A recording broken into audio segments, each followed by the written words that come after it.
అంత పెద్ద పోస్టర్లో ఒక్క కార్యకర్త ఫోటో ఉన్నదా? కనీసం మీ మంత్రుల ఫోటో లేవు, ఓ దళితుల ఫోటో లేదు, ఓ గిరిజనుల ఫోటో లేదు, ఓ బీసీల ఫోటో లేదు, ఓ మహిళ ఫోటో లేదు, ఓ కార్యకర్త ఫోటో లేదు, ఎవ్వడి ఫోటో లేదు. చెప్పేటి మాత్రం కార్యకర్త అధినేత అంటారు. తెలుగుదేశంలో 44 ఏళ్ళ నుంచి ఉన్న కార్యకర్తలు ఇంకా ఉన్నారు. తెలంగాణలో ఉన్నారు, ఆంధ్రలో ఉన్నారు. ఓ ఇద్దరు కార్యకర్తల పేర్లు పెట్టుంటే, ఫోటోలు పెట్టుంటే ఏం పోయే కాలం? మనం చెప్పేదానికి శాంక్టిటీ వచ్చేదిగా. అంటే చెప్పేటివన్నీ నీతులు, తోవేటివన్నీ గోతులు.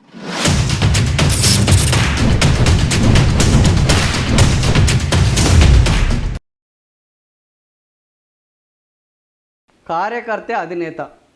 సమర్థవంతంగా పనిచేస్తే ప్రజాప్రతినిధులు మీరే. బ్రహ్మాండంగా ఉన్నది టైటిల్, సూపర్ టైటిల్. కానీ ఇది చూద్దామా, ఈ ఫోటో చూద్దాం. గీడ ముగ్గురే, గీడ మీకు అవపడ్డదా? గీడ ముగ్గురే. వీళ్ళు ఎవరు? ఎన్టీ రామారావు, చంద్రబాబు నాయుడు, లోకేష్. ఇలా కార్యకర్తలు ఎవరు ఉన్నారు? కార్యకర్త అధినేత. ఈయన మొదటి అధినేత, ఈయన రెండవ అధినేత, ఈయన మూడో అధినేత. ఇలా ఇది మొత్తం ఒకటే కుటుంబం. ఒకటే కుటుంబంలో ముగ్గురు ఫోటోలు తప్ప 44 ఏళ్ళ తెలుగుదేశం పార్టీలో కార్యకర్తలు ఈడ ఎక్కడ ఉన్నారు? ఒక కార్యకర్త ఫోటో ఎక్కడన్నా ఉందా? తెలుగుదేశంలో 44 ఏళ్ళ నుంచి ఉన్న కార్యకర్తలు ఇంకా ఉన్నారు. తెలంగాణలో ఉన్నారు, ఆంధ్రలో ఉన్నారు. ఓ ఇద్దరు కార్యకర్తల పేర్లు పెట్టుంటే, ఫోటోలు పెట్టుంటే ఏం పోయే కాలం? మనం చెప్పేదానికి శాంక్టిటీ వచ్చేదిగా. అంటే చెప్పేటివన్నీ నీతులు, తోవేటివన్నీ గోతులు. కార్యకర్తల వ్యవస్థ నడుస్తున్నారా ఈరోజు తెలుగుదేశంలో? కార్యకర్తలకు న్యాయం జరుగుతున్నదా ఈరోజు తెలుగుదేశంలో? కార్యకర్తలు అనేటి వాళ్ళు బతికే పరిస్థితి ఉందా? కార్యకర్త అధినేత. ఎవడు అధినేత? ఈయన కార్యకర్త కాదు, అల్లుడు. ఈయన కార్యకర్త కాదు, మనవడు. మరి ఎవడు కార్యకర్త? ఇంట్లో కార్యకర్త అనేటోడు లేడు. కానీ చెప్పేది ఏంది? కార్యకర్త అధినేత. ఇది చూస్తే ఎవరికైనా అర్థమవుతుంది కదా.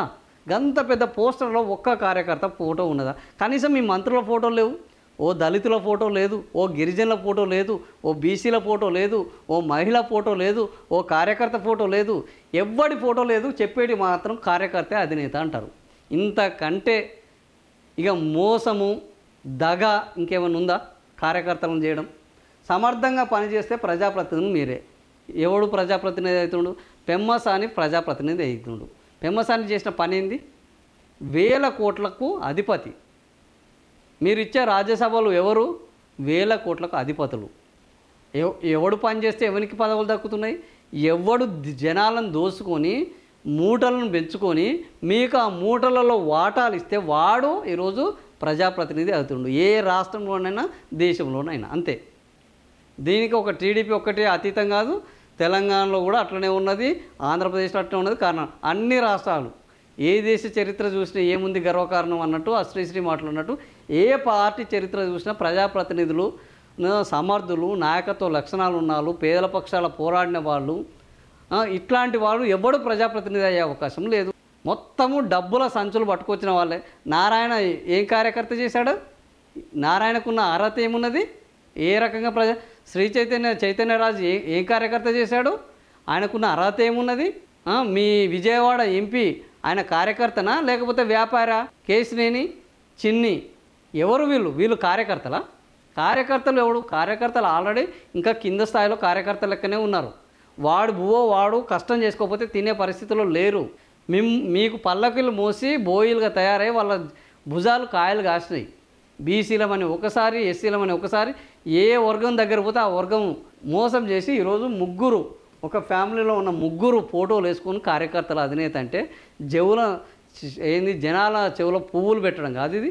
ఇంతకు మించిన దగ, మోసం, మాయ, మచ్చింద్ర వ్యవహారాలు ఇంకేమైనా ఉన్నాయా? లేవు.